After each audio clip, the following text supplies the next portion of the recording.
and I will be introducing you, and some of you have already chatted very briefly with the lovely and wonderfully knowledgeable Marilyn.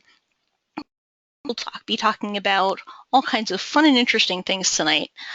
This webinar is going to be recorded. It will be on the District 53 the District 53 website by tomorrow. And Marilyn is, as I mentioned, very, very knowledgeable. She's a distinguished Toastmaster and a member of Last Word and Capital Advanced Toastmasters. So Marilyn, I am going to hand it over to you. I would just mention, if attendees have questions as we go through the webinar, if they would go to the right-hand side of their screen, there is a question box, and we will be answering questions at the end of the webinar, so please ask them as you have your questions so you don't forget them. Okay, so please take it away, Marilyn. Thank you.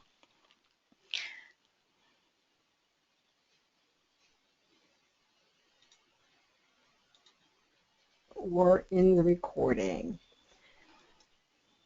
Here I am. Heather, am I on the right slide? Hopefully. You are. Wonderful.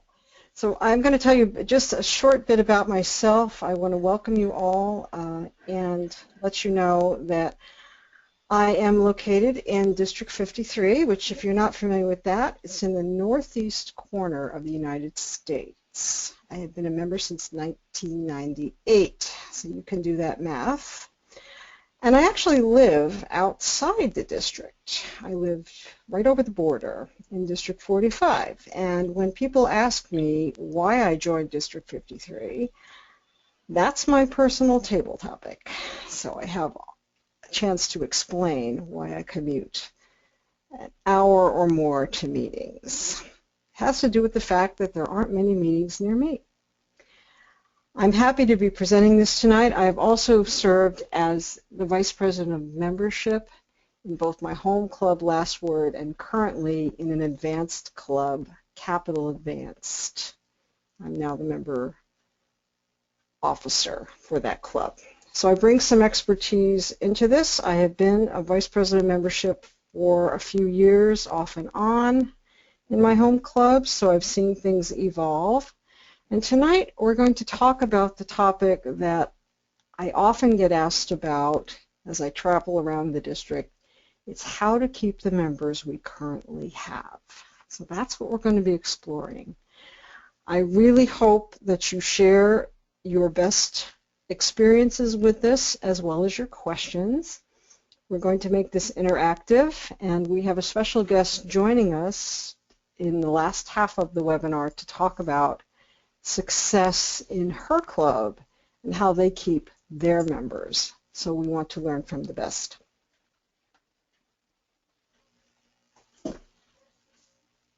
This image presents something that I have heard of for many years, but I wanted to share with you as well.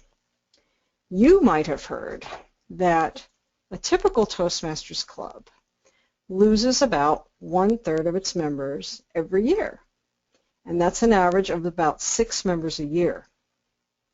Represented in this image of a pie chart with equal thirds, and I want to direct your attention to the 2 pieces of the pie that are lighter in color. If you have a color monitor and you can see this, they're more of a tan color, whereas the other third is more of an orange color. This webinar is not about the darker portion of the pie, the 1/3. We don't actually have exact numbers about how many people leave a club every year. Toastmasters, I understand, is still compiling this information, but 1/3 is the number you hear bandied about. Toastmasters International is actually coming up with better information to tell us just how many members we lose every due cycle and every year. What we will be sharing here tonight live are ideas about how to keep your members. We're thinking about 2/3, the bigger piece of the pie. In my 17 years as a member of Toastmasters, I've learned a lot about how to attract guests and sign them up and all the details of that. But I always asked myself, what about those of us who are already members? What is my club doing to keep me there? Today, I want to answer that question with your help. I want to help you do your best to make the atmosphere in your club so attractive that members stay longer and they reach the goals they set. So tonight we're going to share ideas and discuss and work hard to help us keep the 2/3 of our members, the majority of our members, and to keep them satisfied and engaged. So that's our mission in the webinar today.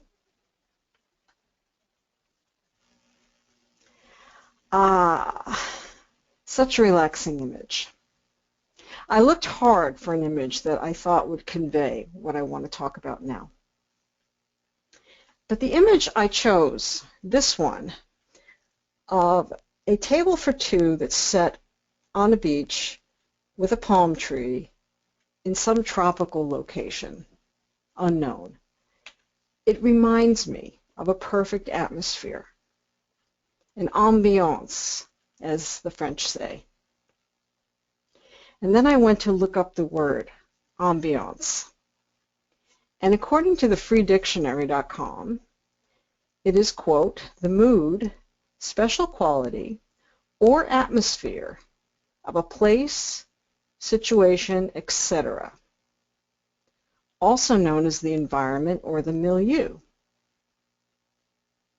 So I want you to picture yourself on this beach, if you're looking at the slide, sitting at this beautiful table for two, perfectly relaxed as the sun is setting. It's a pretty attractive image, I think you'd agree. How do we keep our club's atmosphere welcoming and inviting? So I'm going to turn this over to you. You've had a couple of seconds here to look at the image and think about it. And I wanted to ask you, why have you continued to pay dues and stay in your Toastmasters club? What is your reason for staying? Have you thought about it this way? And I would love to see some answers in our chat box. People can think about that and type their response. And meanwhile, Heather, are you on mute or not? I am unmuted now. You're unmuted. So, okay, so while people are thinking of that, and anyone can add an answer here, just type it in. Why have you how long have you been in your present club, I guess, would be a good question. Me personally? I've been a member of Toastmasters for about 5 years. I've been a member of Cromwell Toastmasters for about 5 years. They were the ones that I joined originally, and I've been a member of Enfield Toastmasters for about a year in addition. Okay, in addition. All right. So why have you stayed at the original home base? Because it's the best club in District 53. Well, I'm a little biased. Did they create an ambiance like the slide we just looked at? Right now I don't see your slide. I see a lovely mountain, which is very inspiring. Oh, okay. But I've stayed a member of that club because it's a very well-knit club. Not to brag, we've been President's Distinguished for the past 5 years. You know, and it's well run. Everybody's enthusiastic. You know, it's one of those things that I will still drive. It now takes me 45 minutes to an hour to get there. But when I get down there, it's always been worth it because when I leave, even though it's fairly late at night, sometimes I feel refreshed, renewed, and invigorated. Refreshed, renewed, and invigorated. I mean, how many experiences can do that for a person? Probably not many. And one of the reasons I decided to explore this subject tonight, whether you're listening live right now or in the recording, is that it's currently September 2015. I want to remind people of that. And this is the time of year we start to collect dues for the next dues cycle. So if our members are giving any thought to becoming part of that 1/3, the darker portion of the pie that I showed, then when dues are due, I think this is a time it's very easy to kind of fall off the member list and just put Toastmasters on a back burner. So we want to be very sure that we're communicating well with members so that we understand what keeps them coming back.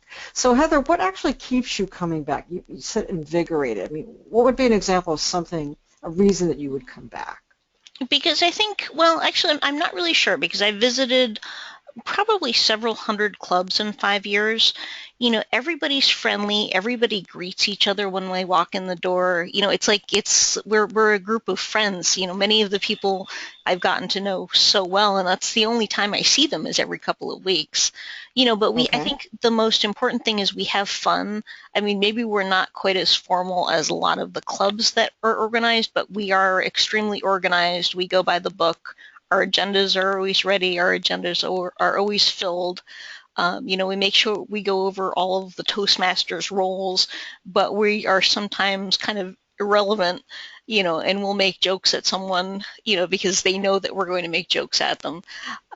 You know, so it's a great environment and it's very lighthearted. Mm. So would you say that you have a good track record at retaining people? You know, I think we have honestly about an average track record, maybe above average. I know that when I joined 5 years ago, I would say about half of the members that I joined with are now, or that were there, are gone. You know, but we've had a lot of people that were there when I first started that are still, I guess we're diehards now. But we keep going even if we can't necessarily come to every meeting, you know, and those people that have been there, we're all mentoring a lot of the new people that come in, you know, and I know that, you know, on average when we have people come and visit, I would say at least 75% of the time they join, which I think is very good.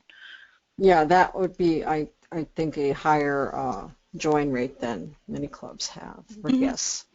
So, Heather, I cannot see any comments in the chat box. Can you see any? Because Yes. I'm not able to. Oh, great. So maybe you could share the first one. That's okay. We've been in Toastmasters for 18 years, and he stays to help members in his club. And in his three clubs. Wow. 3 clubs, okay. 3 clubs. I stay because I'm always challenged for leadership growth, 13 years now. And from the same person, now I seek out other club experiences that inspire, also the member of the online club. Ah, member of the online club, right. So some novelty there. Okay. So you're looking for growth, and that's admirable that you have the curiosity. So one of the things in my role as a wellness coach is I talk about client strengths, and I think it's very telling that you're constantly looking for that growth. I think that's a strength you have, sir. So thank you for sharing that. What is another comment? That actually is it for the moment. Okay, for the moment. Okay, yep. So we have a need for growth, and I'm going to share my reason, actually, why I have stayed as a member since 1998. I find that the continuing cast of characters in the 2 clubs that I'm a part of keeps me energized. I think it's a constantly changing cast, and the joy of helping people go from where they start to another higher place is something I can't get in any other area of life, really, till I joined a Toastmaster Club. So their personal growth, I think, is helped energize me to pursue goals that I normally wouldn't have thought of doing. Okay. So that's what keeps me paying my dues. Okay, we do have some additional comments that have come in too. I also stay because it's like a gym. I like that. If I don't keep going, my speaking skills decline. Okay. Thinking more now, and I stay because I enjoy seeing the personal development of others. Excellent. And continual new challenges and opportunities. Challenges as well as opportunities. Nice. Okay. Yeah, I'm going to sort of wrap these all together in a couple of minutes and tell you where I'm going with this. But thank you for sharing. Any more have come in? No, those three actually just came in. Okay, very nice. Very nice. So I encourage you, if you think of, if you want to put down in words the reasons you are still a member, please do, and we will get to them. Okay. I'm going to move to the next image, and I want to thank you for your hard work of thinking of those reasons and sharing them. The next image shows one of my favorite things to do, which is to run a brainstorming session. It's not me, but it's an image I found online that I think conveys what I want to say here. And brainstorming involves everyone. It's a very valuable task, and it can be very fun. And I did some research on what other members of our organization think and some of their reasons for staying in a club, and see if any of these have relevance for you or people you are in the clubs with. And they include, for this member, a light bulb goes on and the member gets the value of being in the club. That's their perception, by the way. Another member says he or she stays because of the value personally to them. Another one says the cost of being in a club is low considering the benefit they actually receive. Another person says they stay because of the networking they enjoy. Another one says they stay because of the self-improvement they experience using a plan. Others have said they feel welcome, that's the reason they stay, or they're catching a dream that they have. They may be working on a goal, say, of being a paid speaker. And by being in a club, they can catch that dream. This one I think is really telling. It's something I've seen the opposite of. Being in the club is a priority in life. It's their personal priority. They have moved it from someday to the top of their list somewhere. And another reason is they like giving back to new members that join. That's one, probably a high one for me as well. Another says, as you mentioned about leadership, there is constant learning as well. One member responded that they were forced to stay. I'm not really sure how that works, Heather. And another said it has benefits that spill over into their job. Another says because of the economic downturn, they've needed to improve their skills, and that's why they stay. And it helps their future. And I dare say a reason that's not given in the research I read, but I think can be very powerful, is they stay because they have a good mentor, or in my club, it's called a buddy. So it's clear that there are a lot of different reasons, and that it doesn't really matter that the reasons are not all the same. What matters is they're all fine reasons, and I have distilled down what they actually have in common. What we value,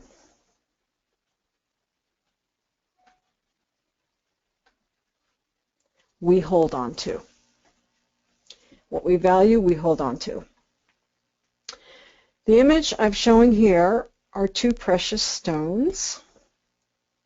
I think they're diamonds. I'm not sure. They could be crystals. As a coach, and I'm a certified wellness coach, I know that one of the reasons people reach a goal is they have a strong reason they're doing it. And research actually shows we need a strong attraction to something to stay with it. A strong and compelling reason to keep us coming back. I will give you an example. During my college studies, I was almost to the graduation point. I was in the last semester. I had to submit a major paper. It was a very difficult task because at that time we did not have computers. So that tells you something about me. And I had to have it typed. During the process, I ran into several roadblocks. My compelling reason was I did not want to be on that campus for another year. So no matter what roadblock was thrown in front of me, I had to figure out a way to get over it. So the reason doesn't have to be, quote, negative as that might sound. It can certainly be positive, such as you want to make 5 figures for your paid speech. That may be a very compelling reason you come back. But reasons are precious. They're like gems. We need a strong attraction and a compelling reason and a personal reason we keep coming back. As you think about what your reason is, I dare say it is very personal to you. Another conclusion I've come up with, as this image shows, it's a magnet and it's attracting some shavings. So I want to ask the next question, and as I explain a little bit, you can think about what your answer is and start typing that into the chat box. And my question is, what works like a magnet in your club? What works like a magnet in your club? And I've come up with some proven ideas that work like magnets. Some of these may apply to you, and you may have unique magnets. Such as, are your meetings fun? Oh, Heather just said they were. Do you provide variety to your program throughout the year? Do you make it easy and have the right support for people to step into leadership? We may want to fill our club offices, but if people do not feel supported as they stepped or dip their toe into club leadership, they won't feel as ready to do it. Do you plan your meetings for the whole year when the new year starts? Do you have a planning meeting or conference call to kind of block out your year and see what it's going to look like? People generally like to know what's coming so they can plan for it. Do you do a survey of your members to see what their actual goals are? And the follow-up question to that is, do you help them to learn to write powerful goals? This is an ideal speech topic for someone to give who needs manual credit. How to write a powerful goal. And there is new research on this that is very exciting, beyond the SMART model, which a lot of clubs have used, SMART. Do you have a mentor program, and do you continuously maintain it? Do you assign someone in your club to oversee the mentor program who is separate from the vice president of education? And the reason I include this, as our educational program becomes revised, mentoring will have a bigger role as defined by Toastmasters International. My advice to all clubs is before the changes come, you implement a mentor program. And we actually have a couple of webinars up on our website on mentoring, and we are planning a third. So you would have more resources for that. Another magnet. Do you explain how the distinguished club goals actually benefit the individual member? How does it apply to them? Another great speech to give. Do you have members share their successes outside of the club during your meetings? Do you have some time for this? A former president of my home club called it Share Your Wins, W-I-N-S, during the meeting, actually at the end when she asked people to add these. When members see the real value in their own lives, they are more likely to be attracted to your club and to stay as members. So it's all about value. Value is a term I borrowed from a member who posted on Facebook about the key reason clubs are healthy. They provide value. Now, all that said, I want to ask you again, what works like a magnet in your club? What is one thing you do particularly well that you know people respond to? Okay, Heather, what's coming in on the chat box? All right, there was one comment from your last one as well, that was personal growth and connection with others. So some of the ones that have come in are magnets for my 3 land-based clubs, difference in styles, variety of networking segments, use of facilitated discussions, and working with members after surveying for their preferences, inclusion of frequent social occasions to celebrate achievements involving members in special club projects that take them beyond their club, the smiles, the fun, the working together, and the support. Okay, I want to respond to some of those. One is a facilitated discussion. I think those, when run, expertly, like our members will do, is a very valuable skill to model for people. So my hat's off to you for that. And then your variety of things that you do outside of the club, I think, does convey value in a way that the actual program we use doesn't. Because sometimes we want to know, how is giving this speech about a tall tale going to really help me outside of the club? And until we're actually doing something outside of the club and being good at it and being effective at it and having satisfaction from that, I don't think we connect the dots as well. So those are all great. I'm glad we're recording this, Heather, so everyone who's listening later will absolutely. And there's some more that came in too. The biggest magnet is making sure people are on the schedule. If they aren't asked to participate, they don't come.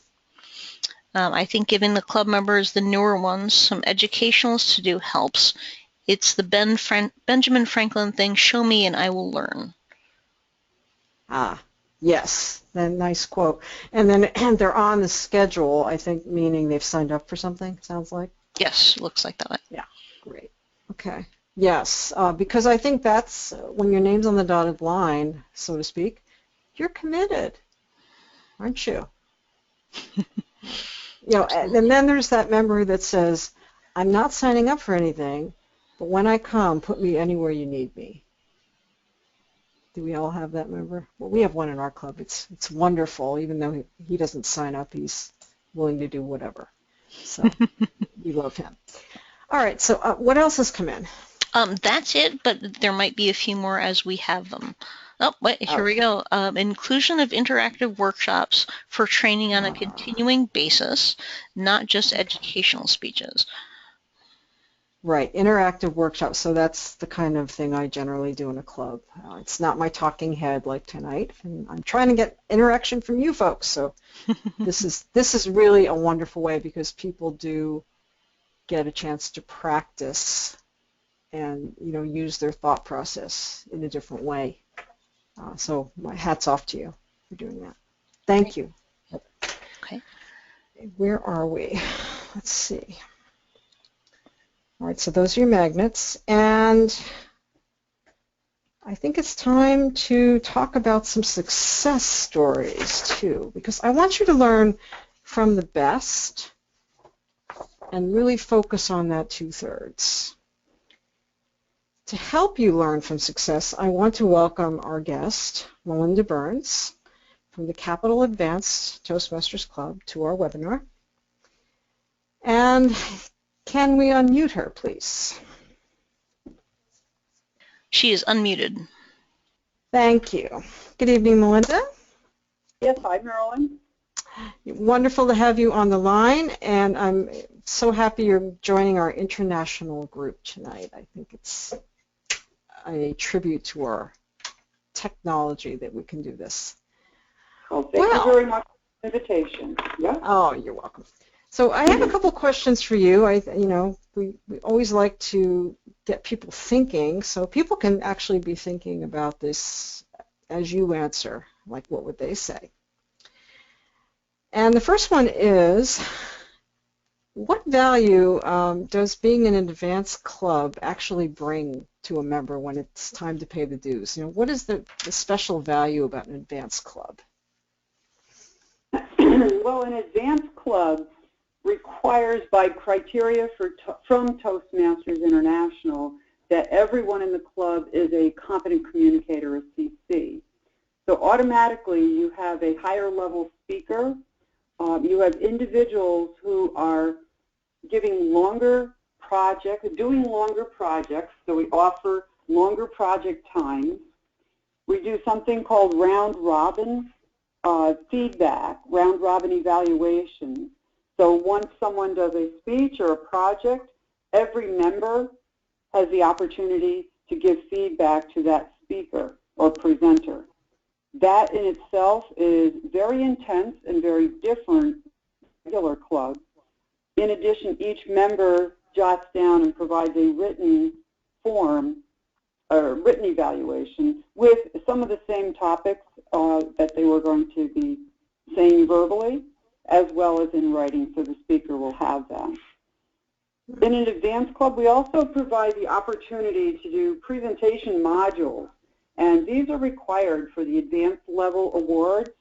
And we have, and we're so lucky, we have a built-in audience because most of those you need 8 members in your audience. So we have a built-in audience, and the topics are great, and people pick what they like to do for that. In addition, we have special workshops. You have the opportunity to create and present a workshop. We did an evaluation panel last May where one member got credit to facilitate it in the facilitated manual, advanced manual, and 4 people on the panel each got credit for speeches that they did when they presented their ideas about evaluation. So that's a great example about how you can do a special workshop, and that was created because the members wanted it, needed it, and thought it was a great idea. We had about 30 people come to that, so it's a great membership kind of membership event as well. You also have the opportunity to organize and collaborate those workshops and collaborate on those workshops, or simply to attend. Now, as an offshoot of this question, because you are one of the founding members of the Advanced Club, and I wanted you to say a little bit about the core group, the people that keep paying their dues. What do you want to say about them? Because I'm a newbie. Sure, that's fine. Well, we discovered very early on in the process after we chartered that everyone came to the Advanced Club for something different. Some people wanted to advance their business. They were self-employed. Some people wanted paid speaking opportunities and to develop that. Some people just wanted to get better, period, at speaking, presenting, and just continue from the level that they had in their home club. So we really worked very hard. We work hard every year to make sure the changing needs of the club members are reflected in our programs and what we offer in the environment, so it keeps people coming back. The relationships are great. Our core group, I think we still have at least half of the charter members in the club, which is quite unusual. Many of them have moved out of state, for example, so it's kind of hard to retain them. They're in California and Texas and so forth. But we do have a lot of returning members year after year, so we find it's challenging. We're very supportive. We have a great time. We have good relationships, long-term type of relationships. And the modeling other people do, there's a certain level of real I call it nudging, to motivate you to say, oh, okay, come on, you could do this, or you could try that, or here's a great high-performance leadership project idea. And we constantly provide those kinds of ideas. They're flowing around the club on a regular basis. Yeah, there is quite a bit of variety there. But, beyond that, we talk about fun all the time. So what about the atmosphere when you show up for a meeting there and you're a guest? When you first walk in the door, what's going on? People are smiling, they're welcoming, it's social. Our first 15 minutes, we decided, of each meeting is just pure networking time. Because we start right after work, it's on a Monday night, and some people don't get there right on time, exactly, due to traffic or whatever. So it's really easy to get there, or to become part of the meeting. We have now instituted a snack master because it's that time of day as well, so people like that idea. We have a social event, I think a couple times a year. We plan more like a party atmosphere. We did something for the 90th anniversary of Toastmasters International, like a cake and that sort of thing. So people are very inviting and welcoming overall. Yes, and the first time I came, I could not believe that food is served at every meeting. That just blew me away. So now you know why I'm coming back, Melinda. There you go, Marilyn. Well, then, I want to leave a little time to chat a little more with Heather, but before I do that, I want you to tell us about a couple of the activities that members are involved in outside the club, because I think our immediate past president had some brilliant ideas about this for visibility. Well, I have a long list, but some of the highlights and things that we do on a regular basis, we provide division and district support through the workshops, and also with the TLI, the Toastmasters Leadership Institute, for officer training. Lots of us present at conferences. Lots of us compete in contests, area, division, and district level. Lots of us are involved in community and volunteer work. We are frequently asked to chair projects, lead meetings, etc. Oh, you're a Toastmaster, you can do that kind of thing. Many of us speak at local, state, and national settings, and several of us are paid speakers as well. Yes, we actually had a member leave because he went on a speaking circuit with national seminars. Yes. Yeah, he's doing very well. So those are some of the things. The club members have taken more of a leadership role in the district. Like the district knows they can contact this club to get people to come out and do things. So I think that's a wonderful way to use our skills and to retain our members. So thank you, Melinda. This was wonderful. Thank you for sharing this. You're very welcome. Okay, so sit back and relax. Well, she can't relax yet. She's got some questions. There was a couple of additional comments for your last question that I'll go through. One is the inclusion of the interactive workshops for training on a continual basis, not just educational speeches. I might have gotten that one. The advantage of our advanced clubs are evaluations. All speakers have at least 3 evaluators. Ooh, that's interesting, assigned. And even table topics are evaluated. Whoa. Yeah. The time flexibility is great, too. It's tough to fit longer modules in regular meetings. So some questions for Melinda. How do you attract new members to an advanced club? There is a built-in challenge that I would share with people because according to Toastmasters International, people have to maintain membership in a home club. So you have to have something really good at an advanced club. We meet once a month for an hour and a half, and we pull from at least 15 clubs now, 15 different clubs. So that in itself, going back to the round robin, I think is one of the really unique things with an advanced club that you do not get in a regular club meeting. I think that's the top one, and then the longer speech time, and just the atmosphere. It's very different, I think, than a regular club. We have an agenda. It's tight. It's smooth. but there, we dispense with some of the regular functionary roles. We do have a timer. We don't have table topics every time if we don't have time. So it's very flexible too, and people like that a lot. Great.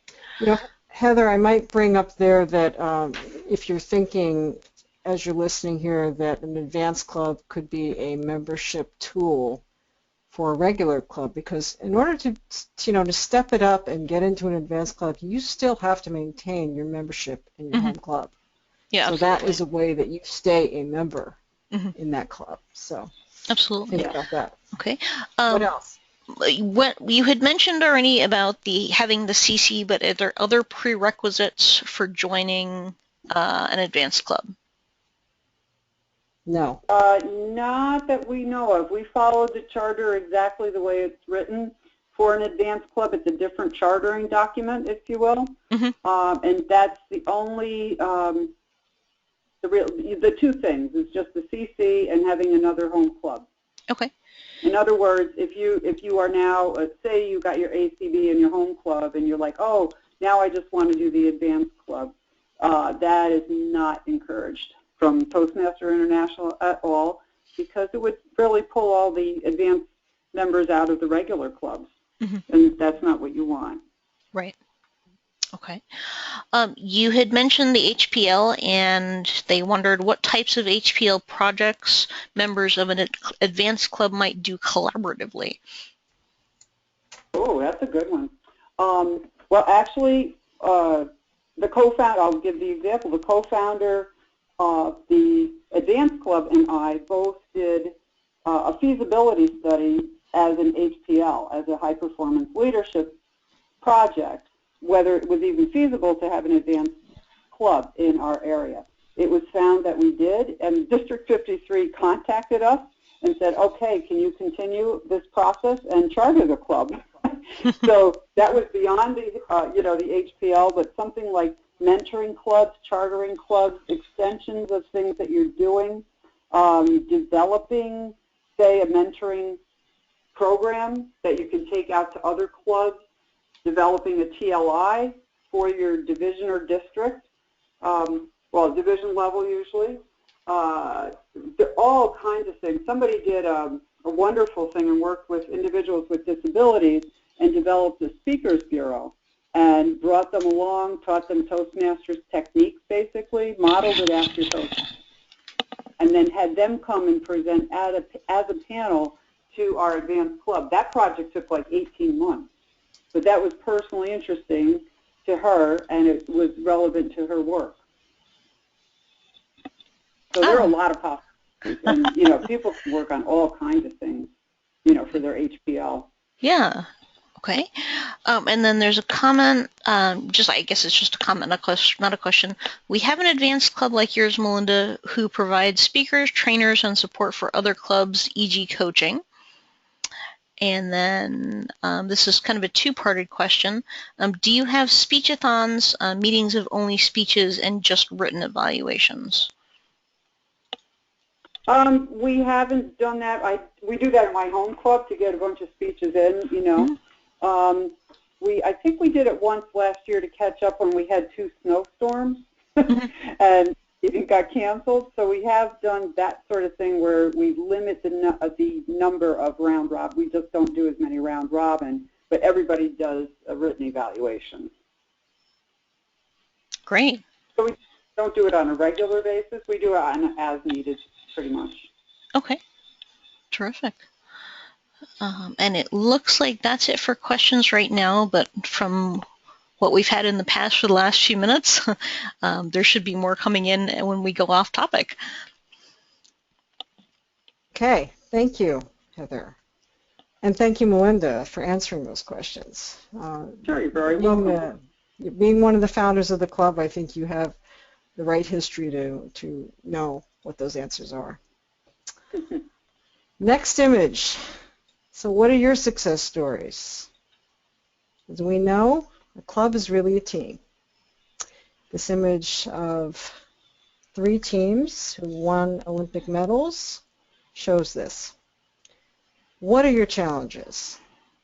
Let's chat about those, and let's chat about some solutions that you've come up with. What are your challenges to keeping members? What have you done that's creative, that has helped your member to stay? What's working, in other words? So think about some answers to that and type them into the chat, and we will talk a little about that. While you're doing that, I want to leave you soon with a take-home, but in a couple of minutes.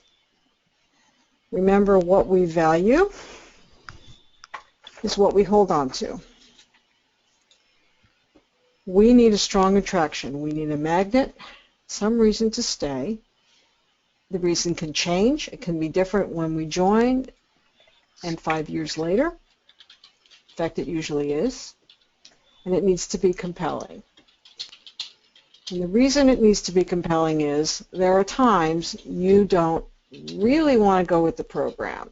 It's too much work, you don't have enough time to practice, you really can't get it done.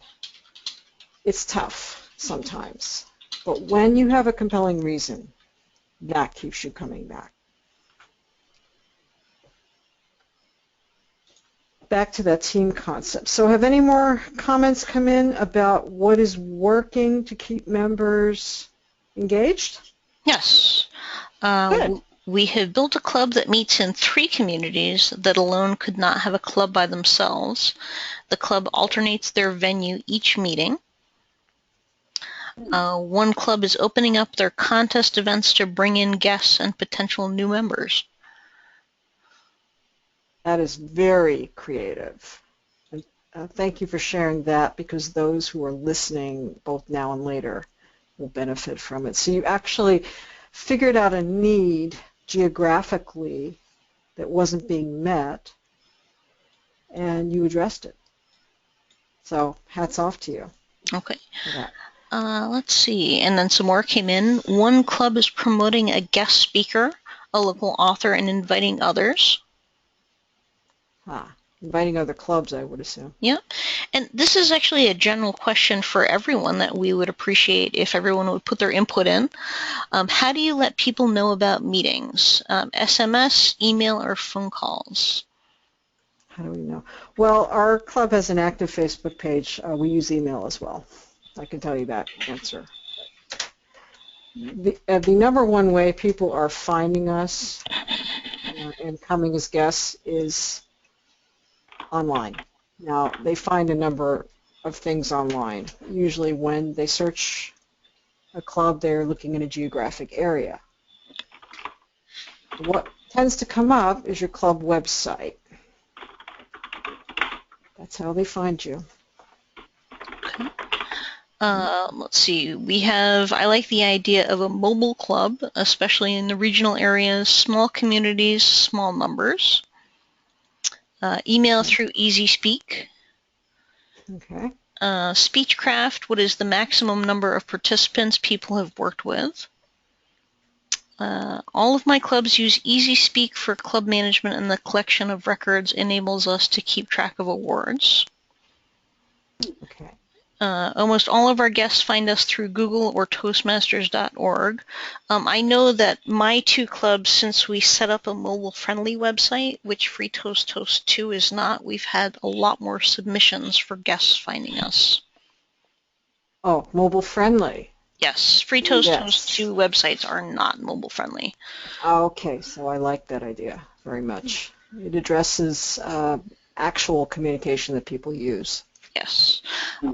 Here's a question. Can Free Toast Toast do similar things to EasySpeak? And the answer that I would say is yes. You're the tech guru. The tech geek for the district. Yes. Some clubs have Facebook groups and pages. I know that our groups have had good luck on Facebook, Google+, and Twitter as well. Yes. Our club uses everything. All of it. Yeah. That's a question about Speechcraft. I don't think there's a maximum number, but I think you need to have enough members involved that every person who participates feels that they have enough support. You know, they're going to be evaluated by different member. That would be some suggestion on that. Okay, we're getting toward the end of our hour, and I'm hoping that you send a few more questions my way. And Yeah. we Okay. can Heather, we didn't Yeah. have our little chat Well, about what's going on in your club. Yeah. Well, there is one more comment that came in that I find very interesting. We're having trouble getting people to reply to meeting role notices. People are more apt to respond to text messages, but those are not as easy to send as emails. Oh. So I think perhaps he's looking for some other suggestions.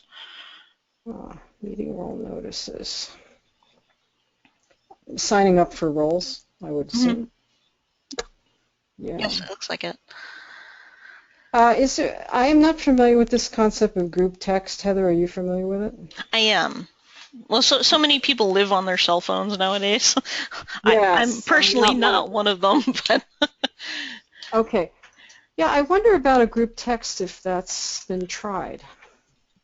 I know that some clubs, especially ones in more populated areas, are doing that quite a bit more, and they have been good. They have had good luck with it, especially with the under 35, 40 generation, because again, they live on their cell phones all the time. Okay. Yeah, I'm not familiar with that technology, but I know it's a way of getting a short message out to a group of people. Yeah. That's my understanding. Okay. And we've had more questions coming in too. Wonderful. One of them is actually related to text messaging group send tool. There is actually a way to do that on pretty much all smartphones. Basically, when you're just adding when you're in messaging, the messaging feature on your smartphone, you'll just actually, and it's kind of a pain, unfortunately, but it is good once you've set it up because you can just keep sending that out to the same group. You just actually add all of the people in your group that want text messages together, and you just send them one mass text. And when you have to do it again, it just repeats itself. Oh, so okay. Lovely. Yeah. So, and then some of the other questions are, what's the most interesting public relations project you have seen? Oh. Well, I want to actually backtrack a little bit. I think that the engagement with getting people signed up and, on the dotted line for roles is a very powerful way to retain them. If they are not getting involved with roles consistently, then I think that they tend to stray and get lost. So that's, however you can strengthen that is good. PR, well, I think, that's kind of a difficult one because I haven't worked at the district level for PR. I'm going to have to think about that one and maybe post on the Facebook page for Toastmasters International. So. Yeah, okay. Some of the other comments are, we've had problems with people signing up for roles in our home club or agreeing to fill the roles they're assigned. Our VP then tried sending out the agenda at the meeting previous and asking everyone to write down what they'd like to do, but it sounds like they're still having some issues. Okay, I might recommend having someone taking more of a macro look at it, especially because people tend to sign up for the same role. And perhaps to message people who aren't signing up to, do X role, to challenge them, to challenge them to take on something. I was in a meeting today where that was done, actually, in the meeting for a new club, to try every role that's there, but to actually ask them again, straight out.